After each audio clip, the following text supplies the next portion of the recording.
Daniil, welcome back to the Australian Open. This is your first tournament of 2024. Please tell us about your preparation and when you got to Melbourne. Yeah, I got to Melbourne on 6 the night, so we thought it's enough of time to prepare. Pre-season was good, one exhibition in the middle, and we managed to win it. So it was a great feeling. Yeah, the question was always whether I want to have a very short preseason and then a warm-up event. But I've always done it. It works well. But I decided this year that one time I have to try to do it the other way and see how it goes. That's a year, and we'll see how it goes. Questions for Daniil? Please raise your hand and introduce yourself. Catherine. Hi, Daniil. Catherine Whittaker, Tennis Podcast. Just what you described just there, trying it differently this year, does that feel like a risk at all? I think everything feels like a risk, especially when you try it for the first time. And I don't think I've ever played an Australian Open, which is the first slam of the year, without a warm-up tournament.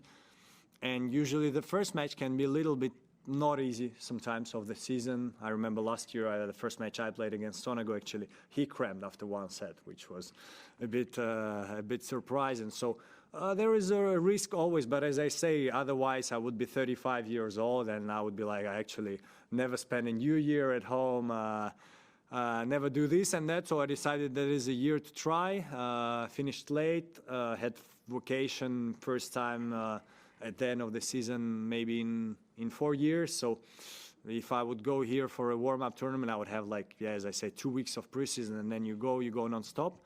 And last year, after US Open, I felt that mentally and physically I was not what I wanted to be. So I decided it's going to be a good thing to try like this. Hi, Daniil. This time last year, you obviously weren't in your best form, and then obviously it clicked and you ended up having an amazing season. Just wondering what you learned just from looking back now last season about how things developed for you. Yeah, I think I just got this question like 5 minutes ago. What did I learn from last Australian Open? And I was like, I don't know, I didn't learn much.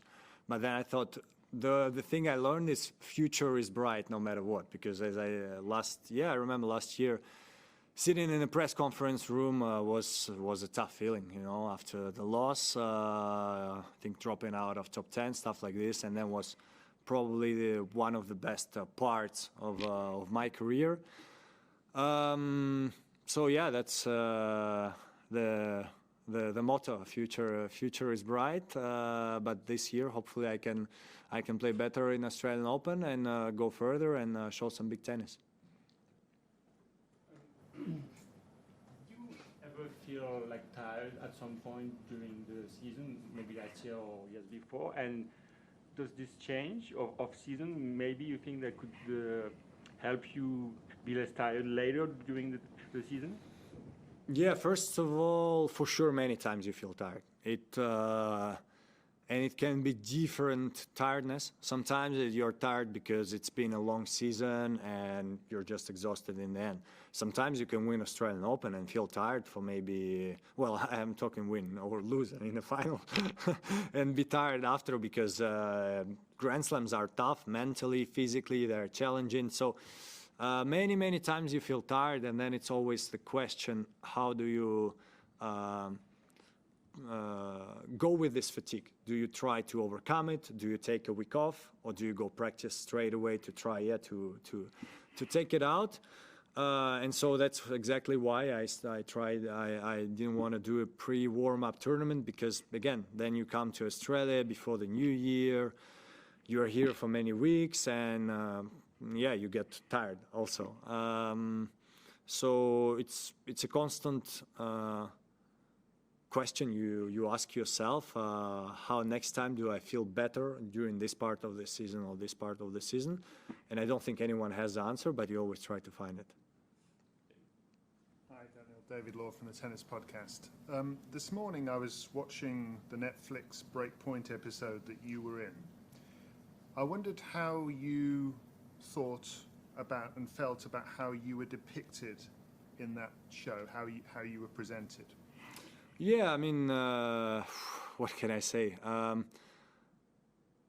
actually was, in a way, waiting for this question because during vacation this year, I felt, I had a lot of thoughts, and I felt like I need to change something. And when I say change something, it came like spontaneously to me that I want to take care more of important things for me and take care much less about non-important things, which can be different things. Sitting on your phone, playing PlayStation. I still sit on my phone and play PlayStation. I just try to do it less and in the time of the day where I have time for it. So I'm thinking much more about my tennis, about which person I want to be, about how I'm going to feel physically. Till this moment, there would be some days where I would go to bed at 2. And then the next morning, you're like, okay, it's a little bit tough, but fine. I'm trying to do this less. So, and it's going to be the same on the court. I'm without changing myself and without being not honest, or how can I call this? I want to try to change and kind of block the noise from outside and focus on myself more, because I think that that's very important in life.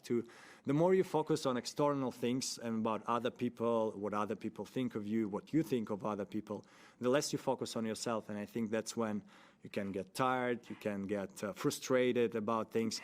So I didn't watch the episode. I saw a little bit here and there. I'm still on social media.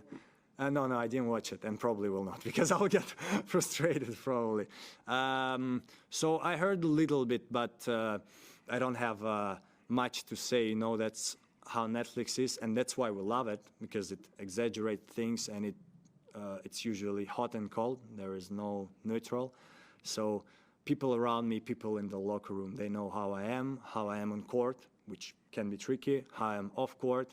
Feel like I have a good relationship with mostly all of the tour, and I don't have much to add because it's series is not real life. One last at the back. Unfortunately, you've been heckled by fans in the crowd at times at the Australian Open, and at times painted as a villain.